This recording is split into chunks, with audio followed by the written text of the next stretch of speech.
Mis on sinu programmi eriline komponent? Praktika on, ütleme, see on rakenduskavade eriline komponent on see, et praktikat on palju. Teises erilises komponendis me istume. Meil on selline laborite park, mis on nii spetsiifiline just nimelt meie õppekavale, millele samavärgis on Eestis raske leida. Meri.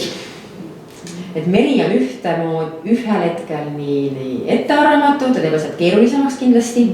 Et me võime olla võib-olla maismaa selliste rakenduste puhul väga head insenerid, aga kui tuleb mängu ettearvamatu meri, siis tuleb neid aspekte, millega tuleb arvestada, tuleb kindlasti palju rohkem juurde.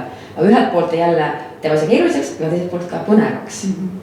Et see on kindlasti, ma arvan, selline komponent, mida ei saa kuidagi siit lahutada sellest valdkonnast.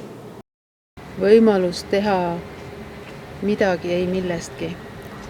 Väärindada jäätmeid, kasutada teisest tooret, võtta kasutusele uusi lahendusi ja uusi tehnoloogiaid.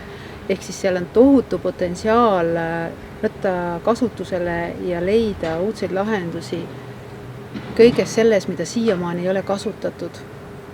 Kuna meri ja veekeskkond on keeruline, tundlik ja senimaani ikkagi suures osas avastamata ja väga palju majandamata, siis on seda avastamisrõõmu ja kasutusrõõmu kui palju.